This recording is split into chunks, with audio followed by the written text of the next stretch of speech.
Someone said I should explain what this absolute value mean. So I will explain absolute value as well as absolute value equations. What absolute value does to a number, it ensures that the output is always positive, irrespective of whether the number is positive or negative. An example, if I have 2, 2 is already positive. If it is under absolute value, this is the symbol for absolute value. So this reads absolute value of 2. So absolute value of 2 will forever be equal to 2. The absolute value will ensure that the output is positive, irrespective of whether that number is positive or negative. So even if it is negative 2 under absolute value, the output will be positive 2. So this is just what absolute value does to any number. It ensures that the output is positive. All right, so having seen that the output is always positive, what if I have absolute value of x equal to 2? You see, this is now an absolute value equation. Because we have equality sign, we have an unknown variable. This is an equation.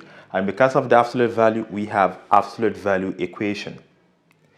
And we have already seen from introduction that irrespective of whichever number is in, whether negative or positive, the output will be positive. Therefore, it implies that this x could either be positive 2 or negative 2. In most cases, you will get two values.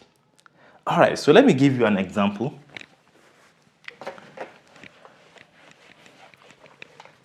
What about if I have absolute value of 2x plus 1 equals 5? The whole of 2x plus 1 under absolute value being transformed to a positive number, 5, because of the absolute value.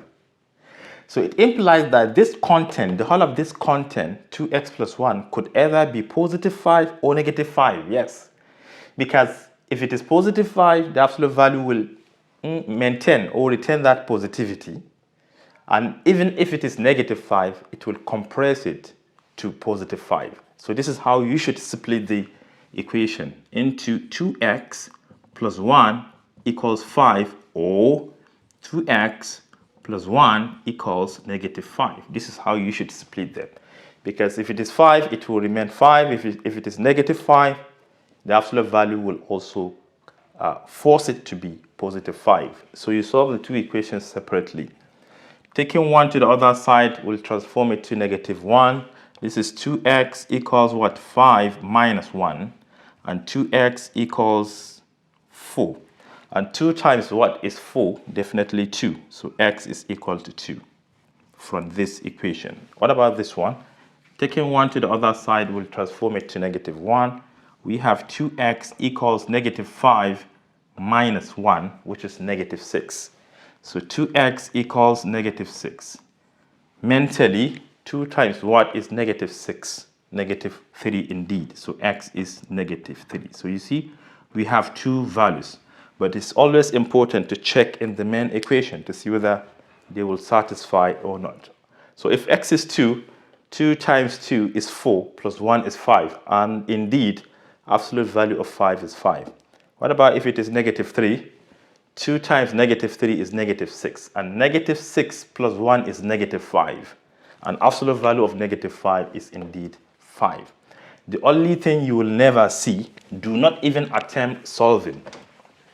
Don't even try it. For example, absolute value of 2x plus 1 equals negative something, negative 5. Don't even try it. You will never get a nice number. This must be a complex solution. Why? Because the whole of this absolute value is there to make sure that the output is positive, but we have a negative output, which is never true. Don't even try solving this.